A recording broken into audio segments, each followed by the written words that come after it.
The station was built to make you feel small. That was the point. Vareth 9 had been designed by the Thunari 400 years ago, back when they were the kind of civilization that built things to say something. The ceilings were 300 meters high. The floors were polished obsidian, the kind that reflected everything so perfectly that you were always walking above your own inverted ghost. The corridors were wide enough to fly a gunship through, and some of the older diplomatic wings had, once, served exactly that purpose. 40 species had a seat here. 40.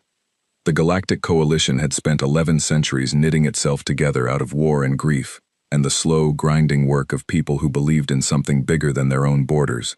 It was not perfect. Nothing built by living things ever was. But it held. It had held for longer than most of its member species had been spacefaring. That was the thing about the Coalition that its critics always missed. It wasn't held together by law. It was held together by the memory of what happened when it fell apart. The hall where the summit convened was called the Chamber of First Words. Every species had named it something different in their own language. The Veth called it the Mouth of Peace. The Drakai had 17 syllables for it that didn't translate.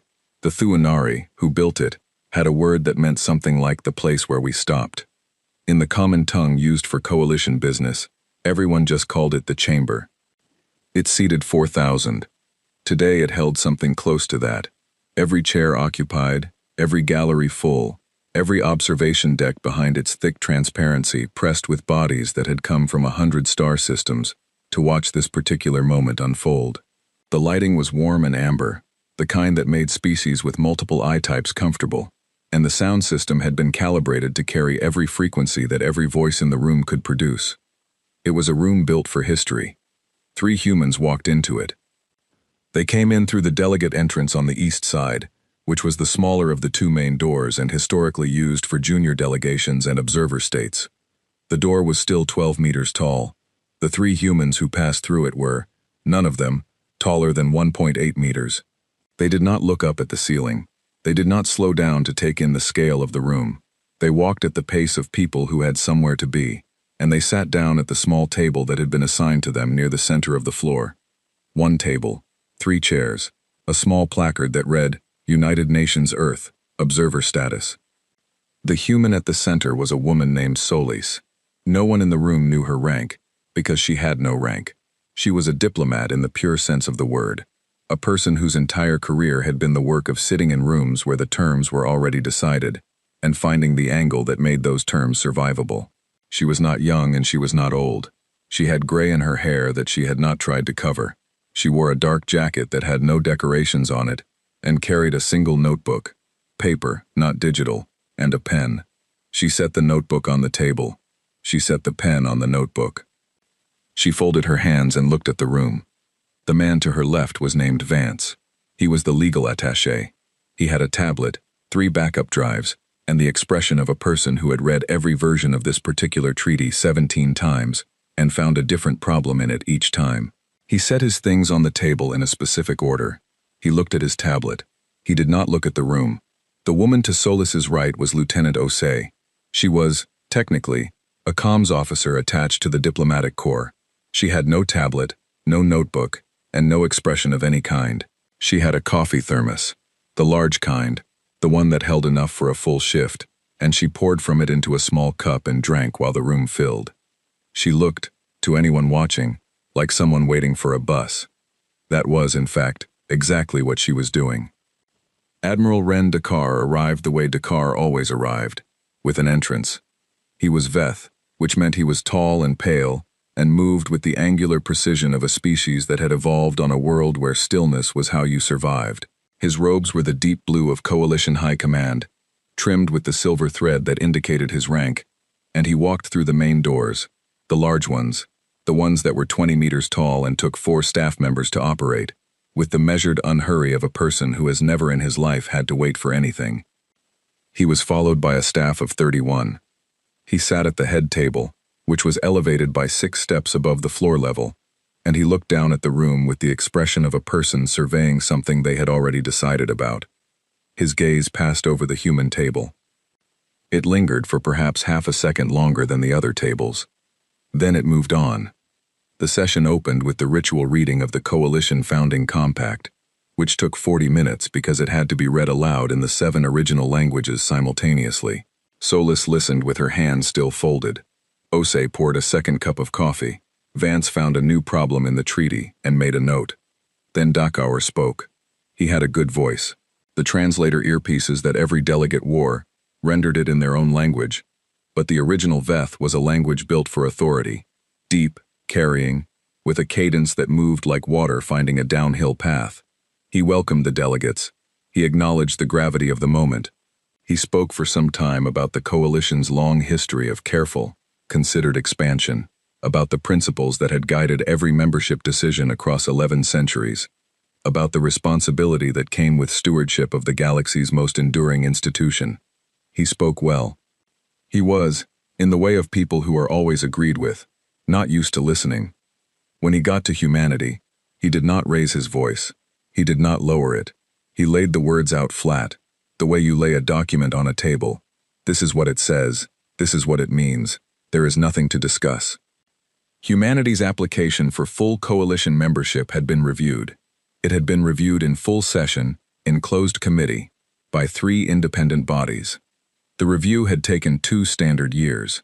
The conclusion, reached after considerable deliberation, was that humanity did not yet meet the criteria for full membership. He paused there. There was, across 4,000 bodies and 40 species, a very specific kind of silence. The kind that fills a room when no one is surprised but everyone is watching to see how the people being told take it. Dakar continued. Earth would be offered, instead, protected status. This was not a lesser designation, he was careful to say.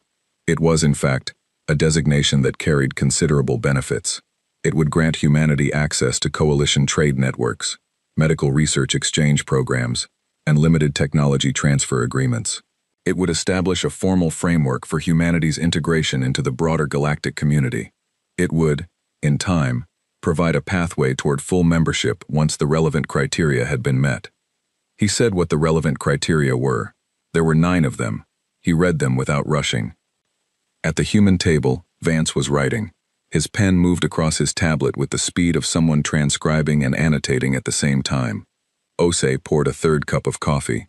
She drank it without looking at anything in particular. Solis listened. Her hands did not move. Her face did not move. She listened the way walls listen, without reaction, without give, without any indication that the sound was changing anything on the other side of it. When Dakar finished, he looked at the floor and asked, in the formal phrasing required by coalition procedure, whether the Earth delegation wished to respond. Solis unfolded her hands. She picked up her pen. She opened her notebook. She wrote one thing in it. Then she looked up. Admiral Dakar. Her voice was not loud.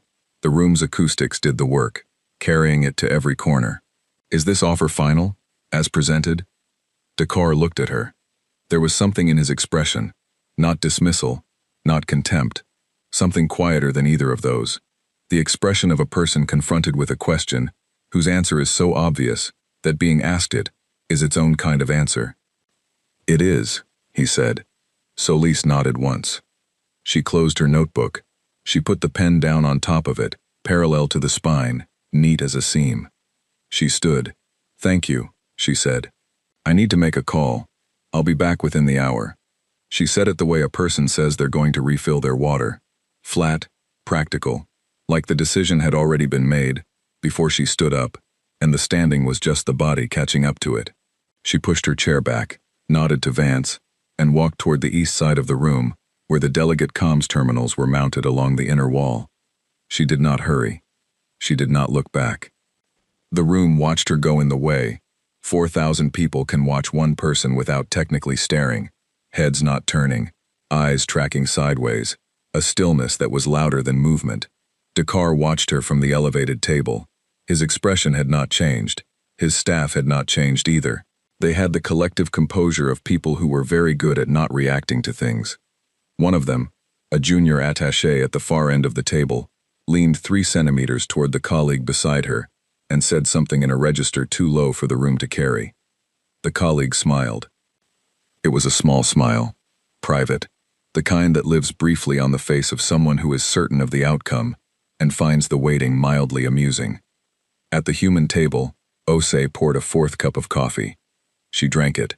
She looked at nothing. At the comms terminal on the east wall, Solis set her hand against the reader, waited for the authentication tone, and began to dial. The number she dialed was not a surface number. It was not a station-to-station relay. It was not anything that ran through coalition infrastructure at all. It was a ship line, long range, encrypted to a standard that the coalition did not officially recognize, because the coalition's cryptographic council had reviewed it 8 months ago and quietly declined to comment on what they found. The call connected in 4 seconds. The voice on the other end said one word, "Commander." Solis said, "We're going to need you." A pause. Then, "Understood. Transit time, 11 hours. "Understood," Solis said. She ended the call. She took her hand off the reader. She stood for a moment in the quiet pocket beside the terminal wall, looking at the floor, not at anything on it.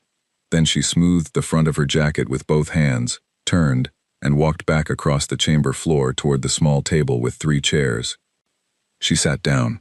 She put her notebook in front of her and her pen on top of it. She folded her hands. She waited. At the head table, elevated by 6 steps, Admiral Ren Decor watched her return, and then returned his attention to his staff. He had 31 people here. He had the backing of 40 species. He had 11 centuries of institutional history behind him, and a legal framework so thoroughly developed that it had its own sub-commentary. He was not thinking about the human diplomat. He was thinking about the afternoon session's schedule. He did not think about her call. He would think about it later. Later was 11 hours away. The recess was declared at the 3rd hour. Decor did not call it a celebration. He called it an administrative interval, which was the coalition's way of calling things what they weren't. But the result was the same. The chamber doors opened, the gallery lights warmed, and 4,000 delegates from 40 species poured into the reception corridors, like water finding every available level at once. Loud, branching, inevitable. There were tables of food along the east wall. Real food, the imported kind. Each species staple laid out in neat sections with little marker flags. The Draci clustered near the fermented mineral blocks. The Veth stood in their precise angular groups, hands clasped, voices low.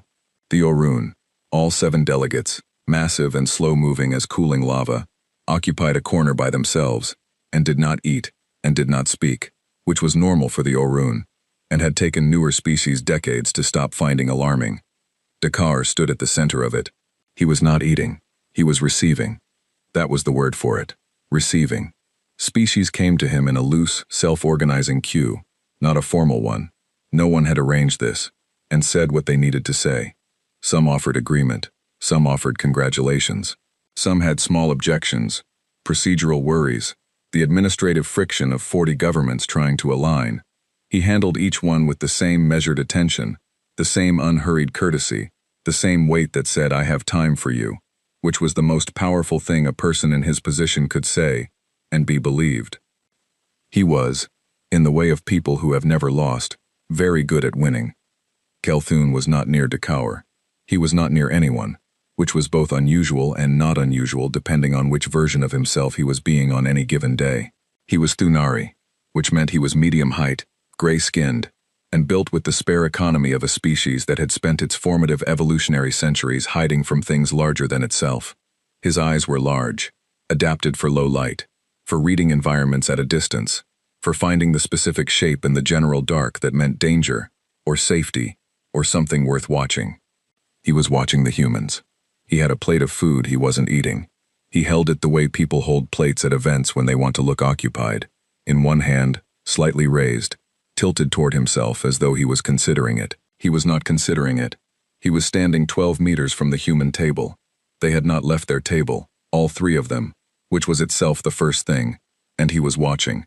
The woman, Solis, was writing in her notebook, not reviewing, not consulting Vance, who had his head down in his tablet, and was working with the focused exclusion of a man who has blocked out the party entirely, not looking around the room, not watching the crowd, not tracking Dakar or the coalitions forming and reforming in the reception corridor. Writing.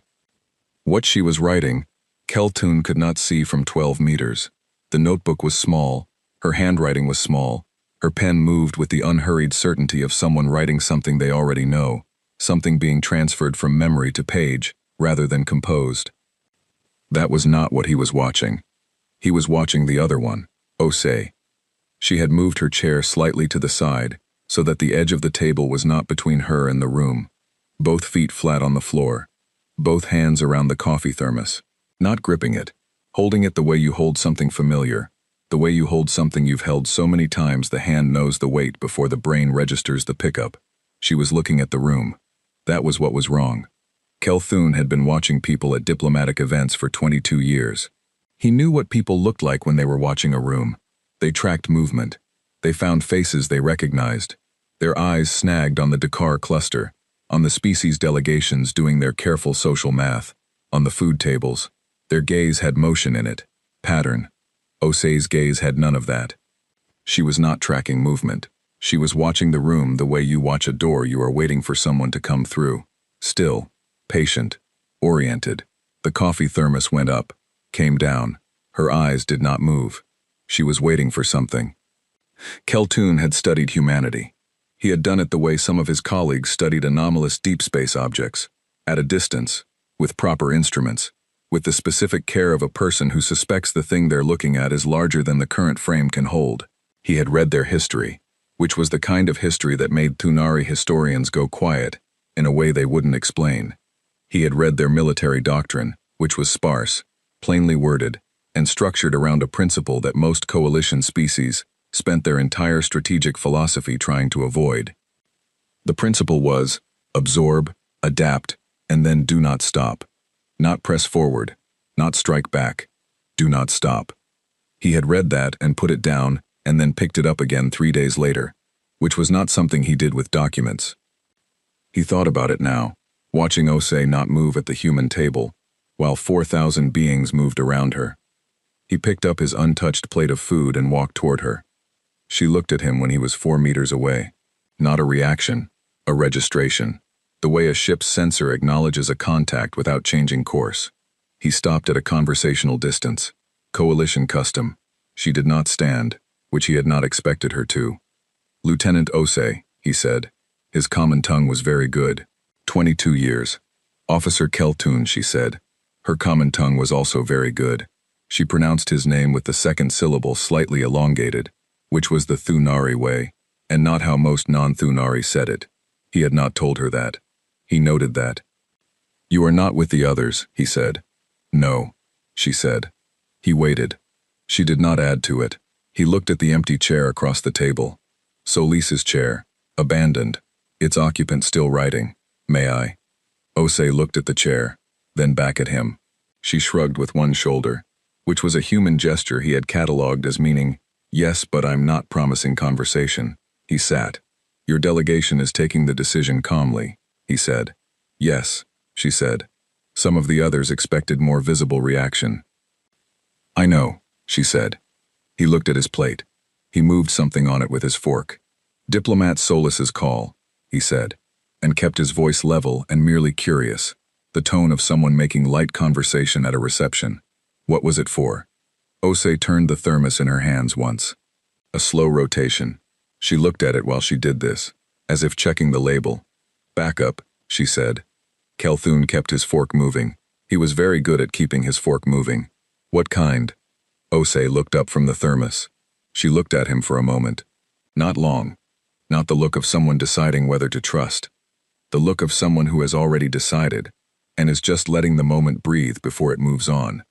She poured coffee into her cup. She drank it. She didn't answer. Kelthun set his fork down. He set his plate on the table beside the thermos, carefully, taking up as little space as he could, and he sat back in the chair and looked at the ceiling, the 300-meter ceiling, the one that bent the light and made everything below it feel proportional to something other than itself, and he breathed in once through his nose. The Thunari had a word for the feeling of knowing something before you can prove it. The closest translation in common tongue was something like the smell before the storm, but that wasn't right either, because the Thunari word had a physical component to it, the specific sensation in the large eye of seeing a shape in low light that resolves, before the brain catches up, into the shape of something large. He was having that sensation now. He looked back down from the ceiling. Osei had refilled her cup. She was looking at the room again. The same door-watching patience. The same held stillness. He looked at the room with her for a moment. Then he said, quietly, in Thunari, something that did not have a good common tongue equivalent, but landed somewhere between, I hope I'm wrong, and I don't think I'm wrong. She didn't respond to it. She probably didn't speak Thunari. Almost no one did. He picked his plate back up. He stood. He nodded to her once. She nodded back. He walked back into the crowd, which swallowed him the way crowds swallow single people. Absorb, close, continue. The sensor operator on the Coalition patrol vessel Enderath was a Drakai named Soon Vei, and she had been running standard sweep rotations in the Verath system for 6 hours without anything worth filing. The Verath system was quiet. It was always quiet. It was chosen for summits specifically because it was quiet. No major shipping lanes, no contested resource belts, no territorial proximity to anything that anyone wanted badly enough to do something about. She ran the sweep. She ran it again. The third sweep returned a reading that made her blink all 3 of her secondary eyelids in sequence, which was involuntary, which she had not done since she was a child. She checked the instruments.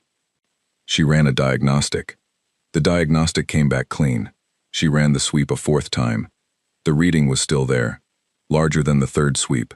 Not much larger, but larger. She stared at it. The numbers were not producing a shape she recognized.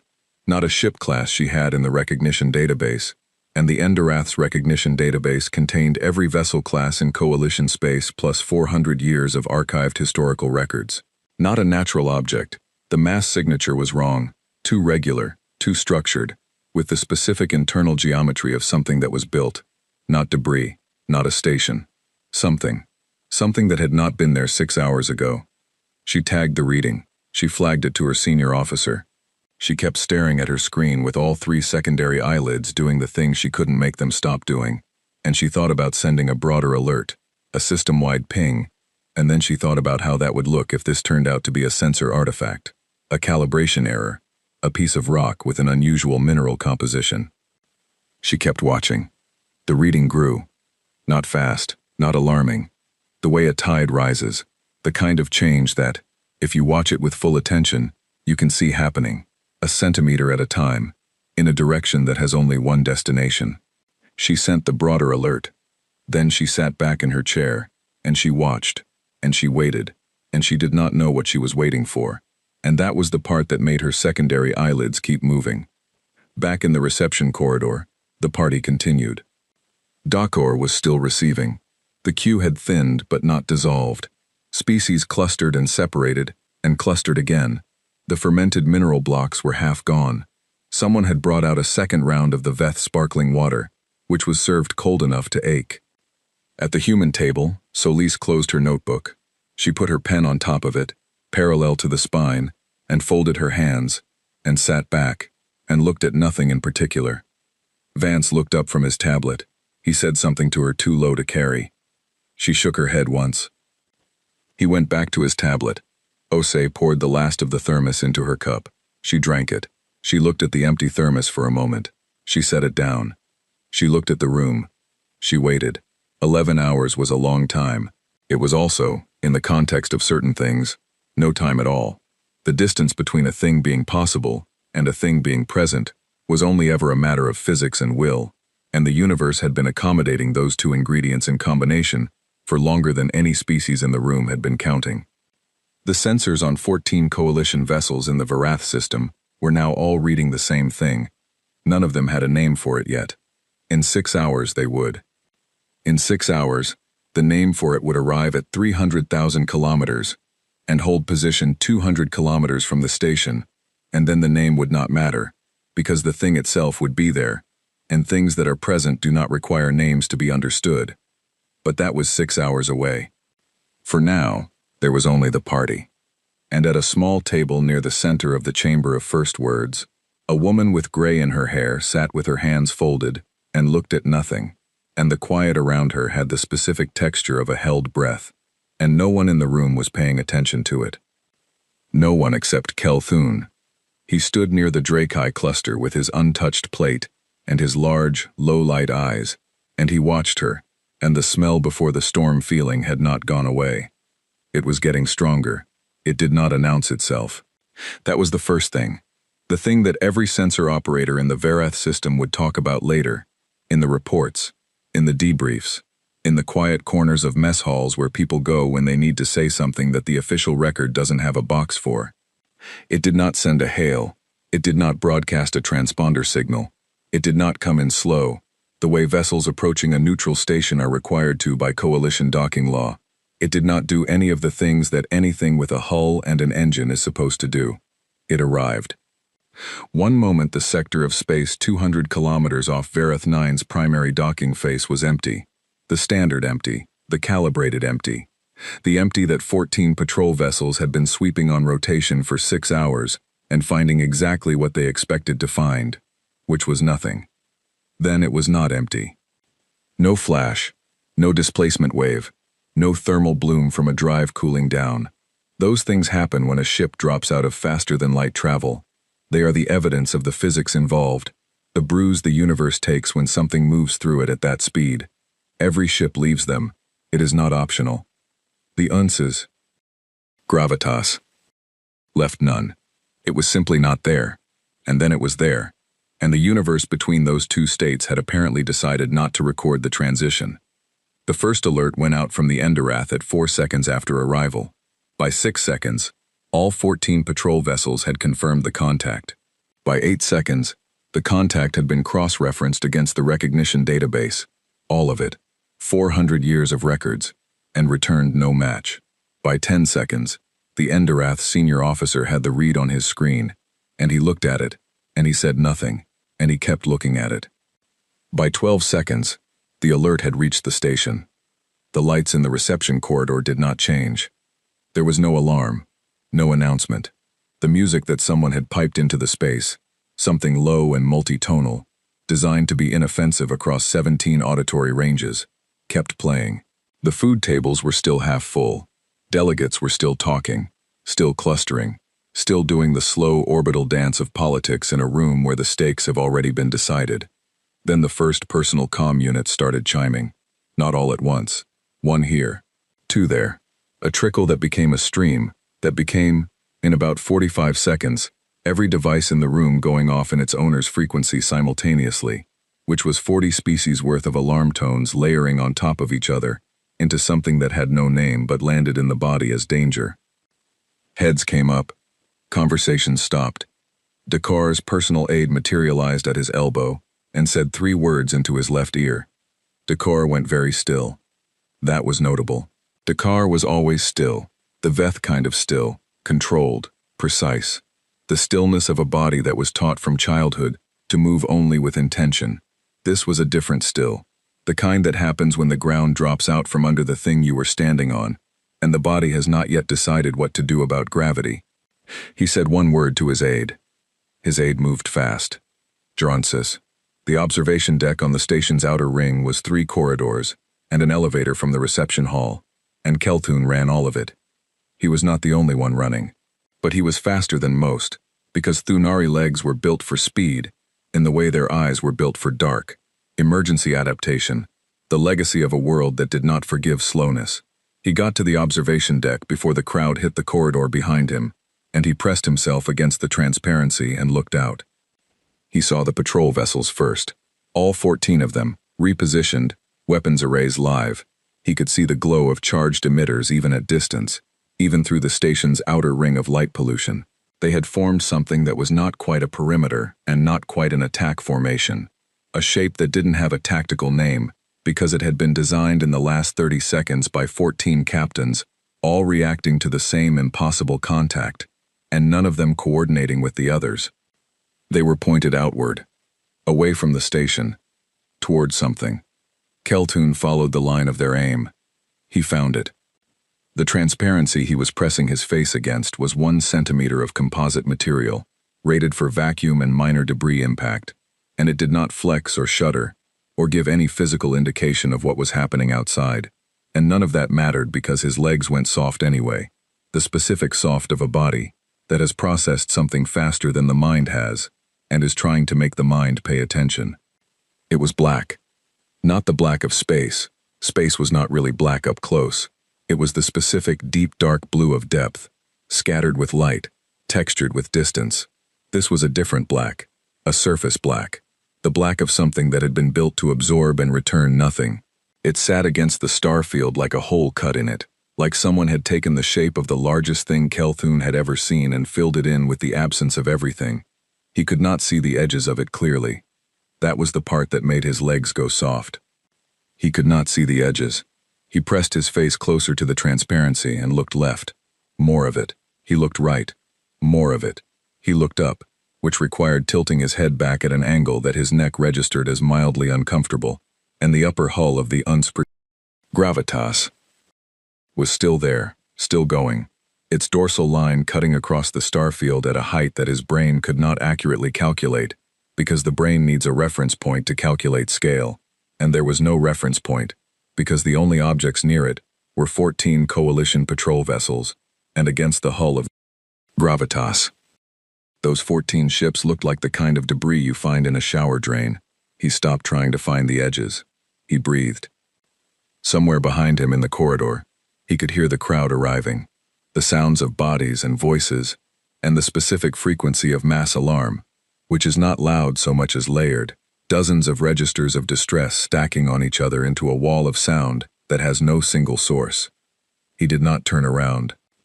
He kept looking at the thing outside. It was not moving, not drifting, not rotating on any axis. It had arrived at a specific position, and it was holding that position with the absoluteness of something that had decided where it wanted to be, and had no opinion about the 14 armed vessels currently pointing at it. The hull was dark and it was still, and it was so large that the station, Verath 9, which had been built to make things feel small, was, next to it, the thing that felt small. Kelthun's lips moved. He was saying something in Thunari. He did not know he was saying it until he heard his own voice under the crowd noise. He processed what he had said. The closest translation in common tongue was something like, "They were always this." He had meant it as a thought. It turned out it was also true. On the bridge of Unswit, Gravitas, Commander Mara Voss stood at the center of the command deck and looked at her screens. The bridge was large. Not large by the scale of the ship. By the scale of the ship, the bridge was a small room near the top of a structure that was approximately 2.6 kilometers long and 800 meters across the beam, a number that the Coalition's recognition database had returned when it was attempting to estimate dimensions because it had no direct reference file to pull from. The bridge was large by the scale of human things, by the scale of a room that needed to hold 40 people in combat conditions and give them all room to work without stepping on each other. Voss was not tall. She was a medium-height woman, with short hair, going gray at the temples, and the specific quality of stillness that belongs to people who have made a lot of decisions in rooms where the wrong decision ended badly.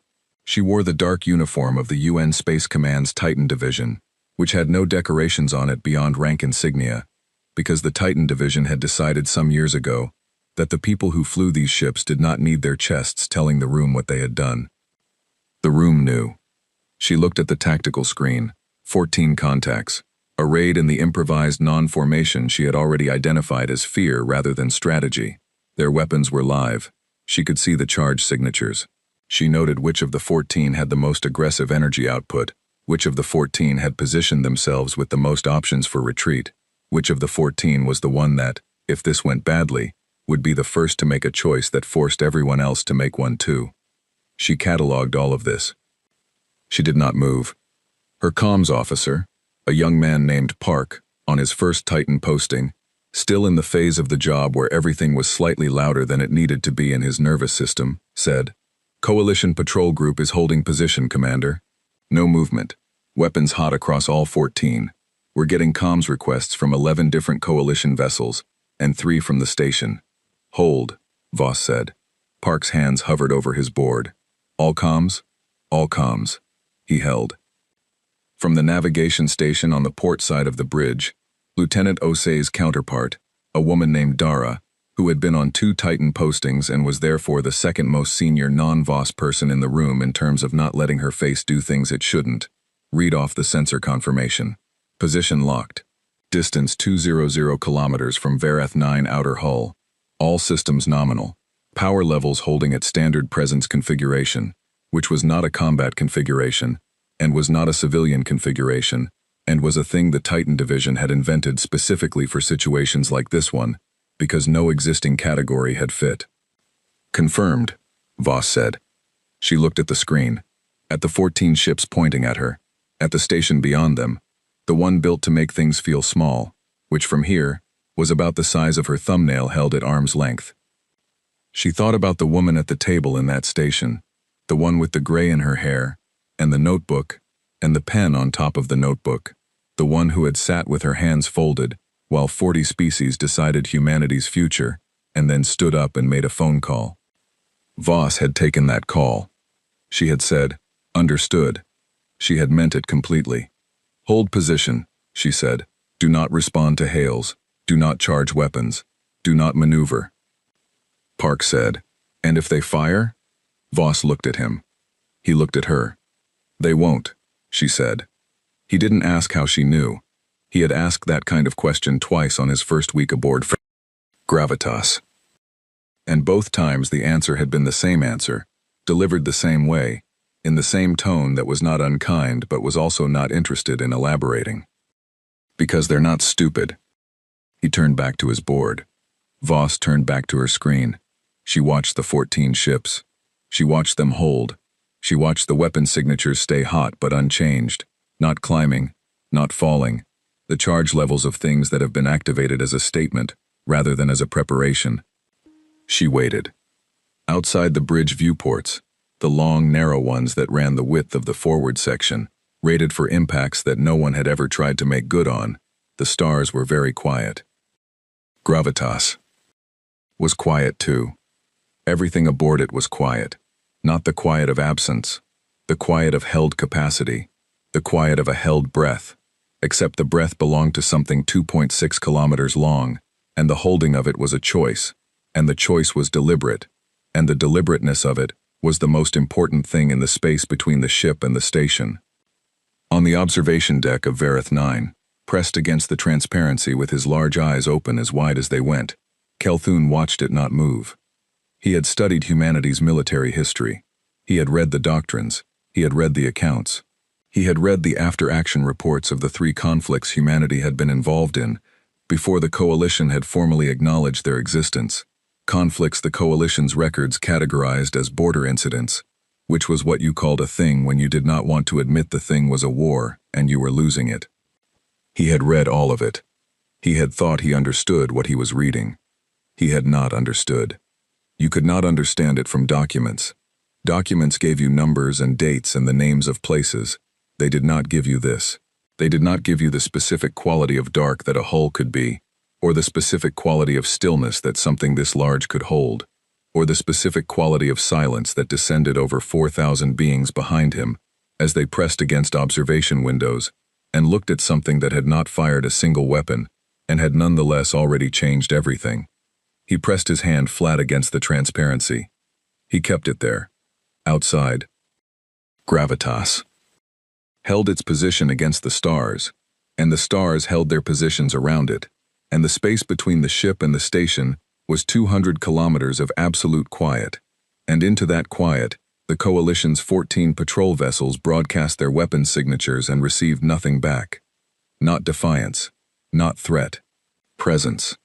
Just the enormous, patient fact of it, just the proof. The recess ended the way recesses always ended at Vareth 9, with a tone, 3 notes, descending, the Coalition's way of saying, "Come back, sit down, we are not finished." The difference, this time, was that no one had left. They had pressed themselves against observation windows, and stood in corridors, and clustered at data terminals pulling the same sensor feeds the patrol vessels were broadcasting, and when the tone sounded, they turned from those windows with the slow reluctance of people who did not want to stop looking at the thing outside, because if they stopped looking at it, they would have to start thinking about what it meant. They came back to the chamber. They sat. The room that had been built to make things feel small was, for the first time, doing its job on the wrong species. Dakar walked to the head table. He walked the way he always walked. Measured, angular, unhurried. But there was a quality to it now that had not been there before. The quality of a man who has been told something and is deciding, with each step, how much of that something will show on the outside. He sat. He looked at the floor. He looked at his staff. His staff looked back. None of them spoke. He looked at the human table.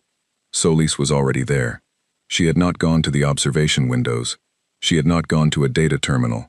She had been at the table when the recess was called, and she was at the table when the delegates returned, and she was at the table now, with her notebook in front of her, and her pen on top of it, and her hands folded, and the fact that she was the only person in the chamber of first words who had not gone to look at the thing outside was the loudest thing in the room.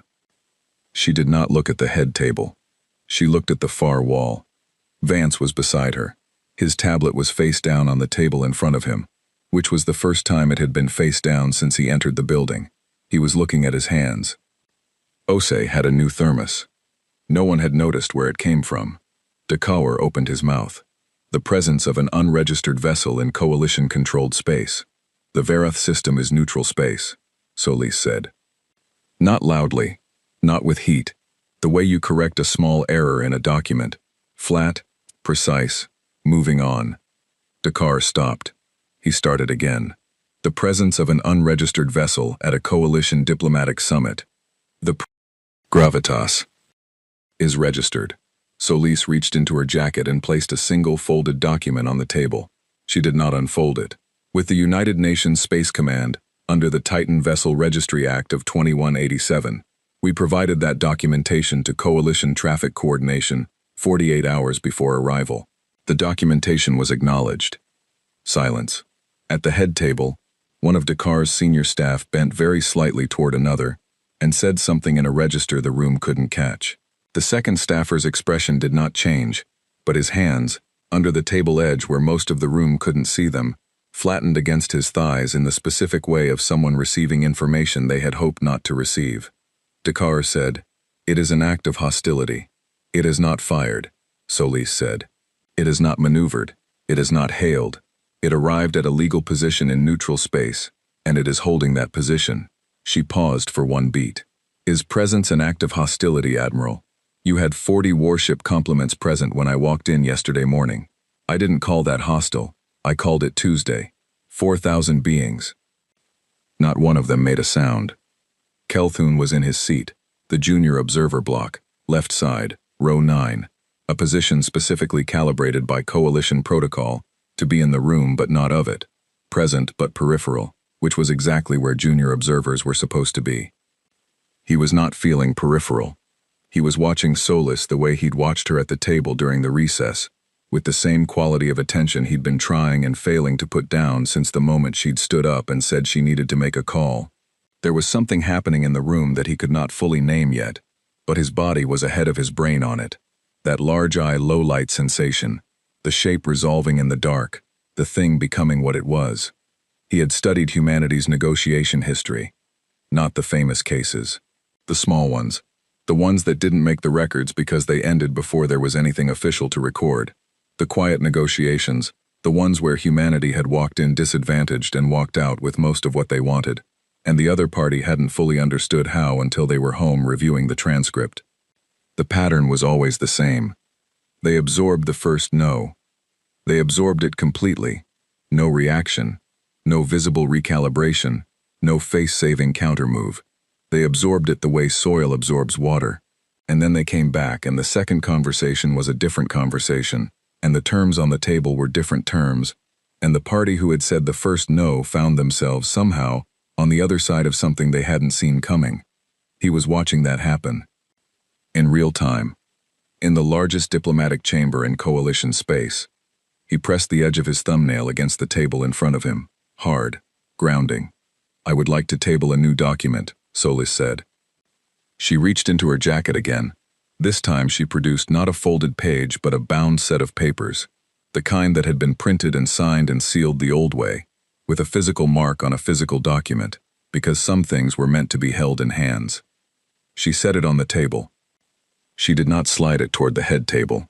She left it in front of her. Dakar said, The session is not currently in a phase that permits new documentation.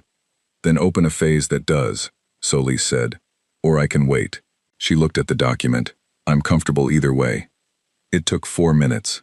4 minutes of procedural exchange between Dakar and his staff, the specific friction of a process being forced into a shape it wasn't built for by someone who had clearly done the procedural reading before arriving. At the end of those 4 minutes, the session was formally open to new documentation under Subclause 7 of the Coalition Summit Conduct Framework, which permitted new documentation under specific circumstances, one of which was the formal request of an observer delegation. Solis picked up the document. She began to read. She read it without inflection, which was the worst possible way to read it, because inflection would have given the room something to respond to: indignation, negotiating posture, the signal of where the soft edges were. Inflection would have said, "These are our opening terms." No inflection said, "These are our terms." The document had 9 points. Point 1. Full coalition membership, effective upon ratification of the current agreement, with no probationary period and no protected status classification. Point 2. Human expansion zones, as currently defined by the UNSEA Boundary Register, to be recognized as sovereign territory, not subject to coalition monitoring or movement restriction. Point 3. A permanent seat on the Coalition Security Council, with full veto rights, effective immediately upon ratification. She kept reading. Points 4 through 7 were technical: trade frameworks, technology exchange protocols, a joint commission on non-aligned species development, not small, but not the points the room was attending to. The room was attending to 1 through 3. Point 8 was a timeline: 90 days to ratification, 60 days to seat occupancy, no extensions. Point 9 was short. She read it. In the event this agreement is not ratified within the stated timeline, the signatories acknowledge that the terms of engagement between the United Nations Earth and the Galactic Coalition will revert to a state of non-agreement, as existed prior to Earth's application for observer status, and all parties will proceed accordingly. She set the document down. She folded her hands. She waited. The room did not explode. It would have been easier if it had exploded. Noise was familiar. Noise was a reaction, and reactions could be managed, addressed, absorbed into the procedure. What the room did instead was go into a specific kind of silence that had pressure in it, the silence of a structure that is recalculating load. Dakar was very still. He was looking at the document from across the floor. Then he said, "This is coercion." "This is an offer," Solis said. "You have positioned a warship outside this station." "Yes. That ship is the coercion." Solis looked at him. Something moved across her face. Not emotion, something beneath emotion, the tectonic thing that emotions are built on top of. It was there, and then it was gone. "Admiral," she said, "that ship has been there for 6 hours. It has not fired. It has not moved. It has not broadcast a single hostile communication. It is present." She paused. "If the presence of a ship changes the terms of a negotiation, then I would like to point out that you have had coalition warships orbiting this station for 3 days. I did not cite that as coercion." Another pause, shorter. "I cited it as context." Keltoon felt his thumbnail pressing hard enough into the table edge to hurt. He left it there. From row 9 of the junior observer block, he raised his hand. He raised it the old way, the Thunari way. Flat palm forward, elbow at shoulder height, the formal gesture that predated coalition protocol by 800 years and was recognized by every species in the room, because it had been the gesture used at the first accords, and every species had been shown the image of it in their standard coalition history curriculum. It meant, "I speak from conscience." It had not been used in this chamber in 40 years. Dakar looked at him. Every head in the room turned. Kelthun did not lower his hand. "I second the motion to open the document for ratification discussion," he said. He said it the way you say a thing you have been thinking about for a long time and have finally decided to stop just thinking. Level, clear, the specific calm of a decision already made. The room stared at him. He was a junior observer. Row 9, left side. He was not a speaking member. He had no formal voting weight in this chamber. The seconding of a motion by a non-voting observer was not, technically, procedurally valid. It was also not, technically, procedurally invalid. The Coalition Summit Conduct Framework had never specified that non-voting observers could not second motions because no non-voting observer had ever tried to second a motion. The procedure simply had no rule about it, which meant, under the Coalition's own framework, which defaulted to permission in the absence of prohibition, that what he had just done was allowed. He had done the procedural reading too. Dakar knew it. Kelthun watched him know it. He lowered his hand. "I've read their history," Kelthun said. Not to Dakar, to the room. "We should have done this 3 years ago." The silence that followed was not the same silence as before. The before silence had pressure in it. This silence had a different quality. The quality of a room that has heard something true said aloud in a place where true things are rarely said aloud, and does not know yet what to do with it. Dakar looked at him for a long moment. Then Dakar looked away. He looked at his staff. He looked at the document on the floor of the chamber. He looked at the delegates, 40 species, the faces he had been reading for 30 years, and he read them now, and what he read was what he had not wanted to read, which was, "The room has shifted, and I am the last one to feel it." He said, "The session will recess for deliberation." Solis nodded once. She picked up her pen. She put it on top of her notebook. She folded her hands. Outside the station, 200 kilometers of quiet space away, gravitas held its position, and held its position, and held its position, the dark of its hull against the dark of space, patient as stone, patient as math, patient as the specific kind of thing that does not need to make a threat, because what it is has already said everything. The Coalition went to deliberate. The document sat on the table. It waited. It was not going anywhere. The deliberation took 4 hours and 11 minutes. Kelthun knew because he counted. Not with a clock. With the specific attention of a person who has nothing to do but wait, and has decided that waiting is itself a form of work. He sat in row 9, and he watched the chamber empty and refill with the low-level traffic of a room in recess. Aides moving documents, staff conferring in corners, the occasional delegate walking past with the face of someone doing math they don't like the answer to. And he counted the minutes, the way you count stones across a river. One at a time, looking only at the next one. 4 hours and 11 minutes. Then Dakar came back. He walked differently. Still measured. Still angular. Still the walk of a species that had evolved precision into its bones. But there was something missing from it that had been there before. The quality Kelthun had always privately categorized as arrival weight, the specific gravity of a person who enters rooms believing the rooms have been waiting for them. The room had not waited for Dakar. The room had waited for the document. He sat. He looked at the floor. He looked at his hands. Then he looked at Solis, who was where she had been when he left, in the same position, with the same folded hands, and the notebook in front of her, and the pen on the notebook.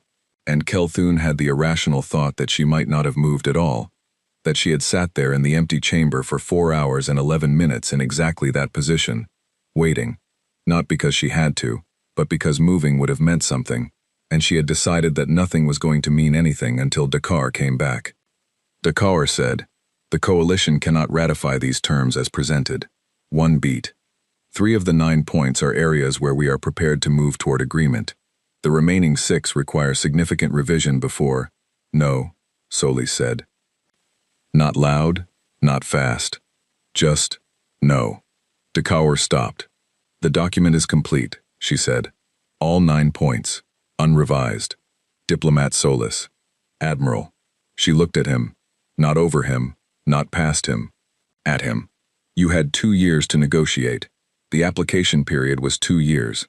We submitted documentation, attended every scheduled review session, answered 642 formal queries from 3 independent committees." She paused. "We were told no, 11 hours ago, in this room." She touched the edge of her notebook with one finger. This is what no produces. The room did not move. 4,000 bodies. Not one of them breathed loud enough to matter. Dakar looked at the document on the floor. The document did not look back. It just sat there the way documents sit. Flat, patient, permanent. He said, "If we do not reach agreement today, then we don't," Solis said. Point 9. Outside Verith 9. The Coalition fleet moved. Not all of it. 7 of the 14 patrol vessels pulling from their holding positions and resolving into something with more intentionality than the scramble shape they'd been holding for the last 6 hours. A formation. Real this time. Coordinated. The kind of geometry that meant someone had made a decision and transmitted it, and received confirmations back. They moved toward gravitas. On the bridge, Park said, 7 contacts, Commander. Bearing. They're coming at us. Weapons still hot. Distance closing. Voss looked at her screen. 7 ships. She pulled their class signatures without asking. 3 mid-range Coalition patrol cruisers. 2 heavy escorts. 1 tactical command vessel. 1 she didn't have a firm classification on, but whose energy output suggested it was carrying something it hadn't been born with. An aftermarket weapons package. The kind that got bolted on when someone decided their standard loadout was insufficient for a specific conversation. She looked at all 7 of them on her screen. She drank her coffee. Park's hands were above his board, not on it, which was either discipline or the specific paralysis of a person waiting for an order that would tell him what kind of day this was. They're at 40 kilometers, Commander. I know, she said. 35. I know. They're not hailing. I know. She set her coffee down. She looked at her screen. 7 ships at 32 kilometers and closing. Weapons live. No hail. No warning. The specific behavior of a fleet that has been told to make a statement with motion rather than language. They were not going to fire. She knew this the way she knew which clouds meant rain. Not from the science of it, which she also knew, but from the longer knowledge, the one that lives below the mind and doesn't need to explain itself. They were bluffing. They were bluffing, and they were going to keep bluffing right up until the point where bluffing was no longer a position available to them, and then they were going to make a choice, and the choice they made was going to tell her something about how the next 100 years of human coalition relations were going to feel. She let them come. 20 kilometers. 15. Commander. Park's voice was doing a thing it wasn't supposed to do. Hold, she said. 10 kilometers. She picked up her coffee. She held it. She looked at the 7 contacts on her screen and she felt, not fear, not anticipation, something older and quieter than either of those, the feeling of a very old piece of machinery that has been running a very long time and knows exactly what it is. And she said, quietly, to no one, now. She had not touched her weapons board. She had not given an order. What she had done was this. She had opened the weapons port covers. All of them. Every port along the port broadside of Uns. Gravitas. And there were many. The specific many of something that had been designed by people who understood that capability shown is more fluent than capability used. Opened simultaneously. The way a hand opens when it stops being a fist. Not a targeting lock. Not a charge sequence. Not the pre-fire signature that every combat system in the Coalition's fleet was programmed to recognize. Just open. Here they are. Count them if you want. The 7 ships stopped. 1 second. 2. 7 Coalition vessels sitting at 9 kilometers from the hull of Gravitas. With their weapons hot and their port covers. All of them, the count was wrong. The count the recognition database had produced was wrong. It had estimated based on vessel length and standard Titan class specifications, and the estimate had been wrong. The actual number was higher, significantly higher, in the way that changes the shape of a calculation, staring back at them. 9 kilometers. No one on those 7 ships fired. At 9 kilometers from that hull, in the specific silence of 7 crews who had run the number once, and were now running it again hoping it would change, the math was very simple. It did not change. The first ship powered its weapons down at 11 seconds. Not fast, not with the theatrical suddenness of surrender, slowly, the way a person who has been holding something too heavy sets it down, with full awareness of what the setting down means, without pretending it means something else. The second ship followed at 14 seconds, the third at 17. By 30 seconds, all 7 were dark. They held position at 9 kilometers. They did not retreat. They were not required to retreat, and they did not. That much dignity stayed intact. But they were dark, and gravitas was open, and the space between them had the quality of a question that has received its answer, and is now waiting for everyone in the room to catch up. On the station, Dakar's personal comm went off. He looked at it. He looked at Solis. He put the comm down on the table in front of him, face up, and he left it there, and he sat with the specific stillness of a man who has just been handed a report he was hoping not to receive. He knew what it said. He did not need to read it to know. He had 31 staff members and 40 species behind him and 11 centuries of institutional history, and across the floor of the Chamber of First Words, a woman with gray in her hair and a notebook in front of her was sitting with her hands folded, looking at him, not with triumph, not with satisfaction, with the mild, attentive expression of a person who has been patient for a long time, and is still patient, and will be patient for as long as it takes, and is completely comfortable with however long that turns out to be. He picked up his pen. He pulled the document toward him. He signed. Not everything. Not gracefully. Points 4 through 7 required annotation. He wrote his objections in the margin, small and precise, the handwriting of a man who is preserving the record of his objections for a future that might care about them. He initialed each annotation. He was thorough about it. He was going to be thorough about it. Solis let him. She sat and she waited, and she let him be thorough, because thoroughness was something she understood, and because there was no reason to hurry him, and because the document was going to say what it said regardless of how long it took to get there. When he finished, he pushed it across the floor. She pulled it toward her. She looked at it. She turned to page 3, which was where the signatures went, and she looked at his signature for a moment, and then she picked up her pen, and she signed below it, and she set the pen down, and she folded her hands. "Thank you, Admiral," she said. He did not respond. He stood, he said, in the flat procedural tone of a man completing a task. "The summit is adjourned." He nodded to his staff. He walked out through the main doors, the large ones, the 20-meter ones, the ones that took 4 staff members to operate. They closed behind him. The room breathed. Kelthun did not move from row 9. He sat while the room emptied around him, the clusters breaking, the species filing out, the 4,000 becoming hundreds, becoming dozens, becoming a chamber with chairs and amber lighting, and the polished obsidian floor reflecting everything in its perfect inverse. He sat until he was one of 6 people left in the room, and then he sat longer. He was looking at the observation window on the far side of the hall. He could not see out. Gravitas. From this angle, he knew it was there. He thought about the document, the one now signed and transmitted and being processed through coalition ratification infrastructure, at whatever speed bureaucracies move when they have no choice about the direction.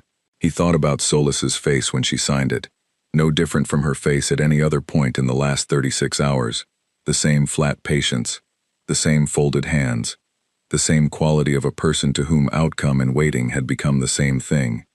He thought about what he had said. "We should have done this 3 years ago." He thought about the way the room had looked at him. He did not regret it. That was the thing about doing the right thing too late. You could still do it. The lateness was its own record, but the doing was also its own record, and he preferred to be in the second record than only in the first. He stood. He picked up his untouched plate of food, still on the seat beside him from the reception, cold and long past eating. He set it on the empty seat. He walked to the observation window. Gravitas was visible from here, at this angle, just barely, the upper dorsal line of it catching the distant star's light, a long dark seam against the star field, patient and still, the same as it had been since it arrived. The weapons ports were closed now. It was just the hull, just the shape. He pressed his hand against the transparency. He stood there. He was still standing there when the station's automated systems began signaling Gravitas for departure clearance. He watched it receive the clearance. He watched it begin to move. It did not hurry. That was the thing about it. It had never hurried. It had arrived without hurrying, and it had held position without hurrying, and now it turned with the slow, massive deliberateness of something that has weight enough to do everything slowly, and speed enough to do everything faster than anyone could stop it. And those two things existed in it simultaneously, without contradiction, and the contradiction of them was the whole point. It was going home. The drive signature was not visible. No bloom, no wash, the same absence of evidence that had attended its arrival. And then it was smaller, and then it was a point, and then it was not there. The space where it had been was empty.